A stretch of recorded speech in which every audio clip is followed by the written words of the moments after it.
तो बच्चों, ये वीडियो +1 साइंस फिजिक्स का फर्स्ट यूनिट का वीडियो है। तो हमारी फर्स्ट यूनिट है यूनिट एंड मेजरमेंट। तो हम बिल्कुल बेसिक पढ़ाएंगे आज आपको और धीरे धीरे पढ़ाएंगे। जहाँ भी आपको कोई दिक्कत हो, कन्फ्यूजन हो, तो आप मुझसे क्वेश्चन पूछ सकते हो। तो देखो, फिजिकल क्वांटिटी, सबसे पहले फिजिकल क्वांटिटी। तो देखो, आपके पास एक वीडियो सेंड की गई थी, उसमें ये तो बता ही दिया था what is physics. Physics A branch of science which deal with the study of nature and natural phenomena. तो सबसे पहले तो मैं थोड़ा सा इंट्रोडक्शन दे देती हूँ कि हम फिजिक्स क्यों पढ़ते हैं, फिजिक्स में क्या पढ़ते हैं, इसके क्या स्कोप है, हमें इससे क्या फ़ायदा मिलता है। तो फिजिक्स क्या है? सबसे पहले तो फिजिक्स साइंस की वो ब्रांच है जिसके अंदर हम स्टडी करते हैं नेचर एंड नेचुरल फिनोमिना की।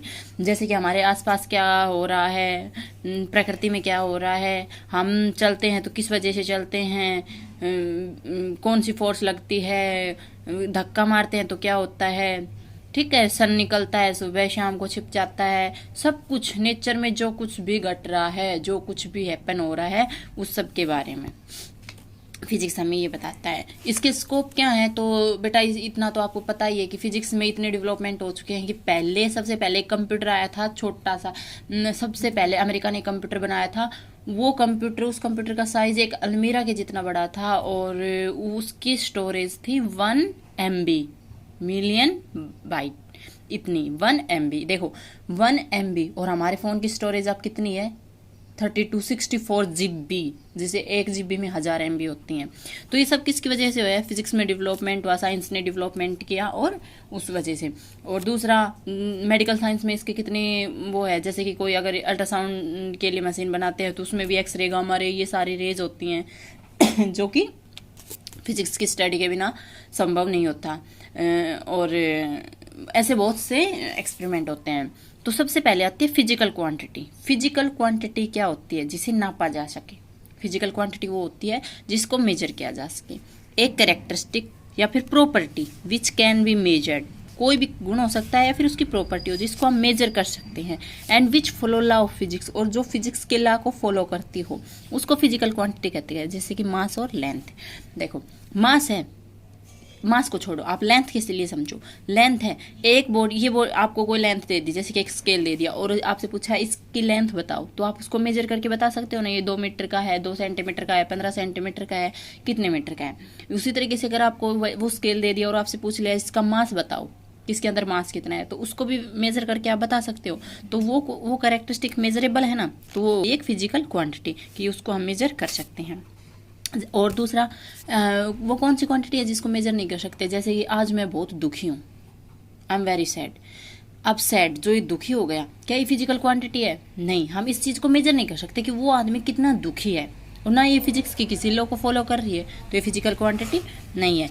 Q Q = NU, Q कोई क्वांटिटी हो गई, N कितने नंबर है, और U उसकी यूनिट हो गई। अब यूनिट क्या होती है? देखो, unit of A quantity is standard measurement of same quantity for purpose of comparison. इसका मतलब क्या हुआ? Unit of A quantity, unit किसी क्वांटिटी का स्टैंडर्ड मेजरमेंट होता है, किस पर्पज के लिए? कंपैरिजन करने के लिए। अब इसका मतलब समझो, जैसे कि हमारे पास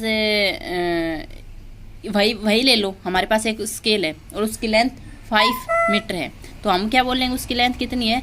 5 मीटर। लेंथ बता दी।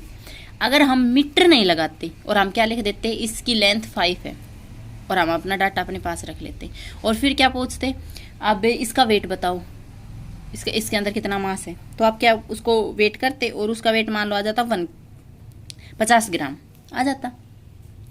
अब अगर हम ग्राम नहीं लगाते, यूनिट नहीं लगाते, और उन दोनों डाटा को हम लिख देते, तो हमें कैसे पता लगता कि ये लेंथ है और ये वेट है?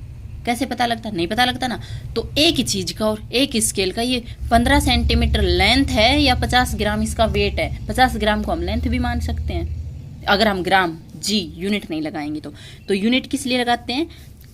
पर्पज ऑफ कंपैरिजन, एक चीज के बीच में, दो चीजों के बीच में कंपैरिजन करने के लिए। जैसे कि स्केल की लेंथ 5 मीटर है और इसका वेट 50 ग्राम है, इसके लिए लगाते हैं। लेंथ इज ए क्वांटिटी, जैसे कि लेंथ क्या हो गई? एक क्वांटिटी हो गई, और मीटर क्या हो गई? उसकी यूनिट हो गई। ठीक है। उसके बाद आते हैं बेटा फंडामेंटल क्वांटिटी और ड्राइव क्वांटिटी। जो फिजिकल क्वांटिटी होती है, दीज आर टू टाइप।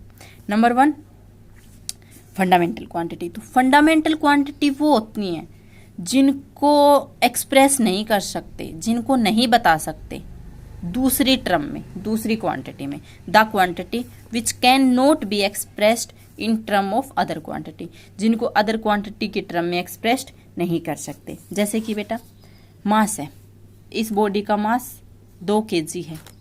क्या हम इसको ये बता सकते हैं कि इसका मास 2/5 मीटर पर सेकंड है या और कुछ है, इसका मास 5 मीटर है, इसका मास 5 सेकंड है? नहीं कर सकते ना उसको किसी भी अदर टर्म में। तो वो होती हैं फंडामेंटल क्वांटिटी। जैसे कि लेंथ हो गई, लेंथ एक फंडामेंटल क्वांटिटी है। कैसे? इस बुक की लेंथ 1 मीटर है, ये इसकी फंडामेंटल क्वांटिटी है। क्या इस मीटर को हम किलोग्राम में बता सकते हैं, सेकंड में बता सकते हैं, टेम्परेचर में बता सकते हैं? नहीं बता सकते ना, हमेशा लेंथ को लेंथ में ही बताएंगे। तो ये क्या हो गई? Fundamental quantity. अब दूसरी कौन सी है? Derived quantity. The quantity which can be expressed in term of other quantity. वो क्वांटिटी ड्राइव, जो ड्राइव होके आई है। और कहाँ से ड्राइव होके आई है, कहाँ से निकल के आई है? फंडामेंटल क्वांटिटी से ही ड्राइव की है। फंडामेंटल क्वांटिटी 7 होती हैं, उन्हीं को गुना भाग जोड़ घटा करके और जो क्वांटिटी हम लेके आते हैं उसको ड्राइव क्वांटिटी कहते हैं, और उनको अदर क्वांटिटी के अंदर एक्सप्रेस कर सकते हैं। एग्जाम्पल समझो। स्पीड क्या होती है बेटा? डिस्टेंस अपॉन टाइम, यही होती है ना स्पीड, डिस्टेंस अपॉन टाइम। जैसे कि स्पीड होती है डिस्टेंस अपॉन टाइम। अब इसमें देखो, डिस्टेंस लेंथ हो गई एल, टाइम किस में मेजर करते हैं? सेकंड में। अब डिस्टेंस को तो लेंथ में ही मेजर करेंगे और टाइम को तो सेकंड में ही मेजर करेंगे। It's clear? ठीक है।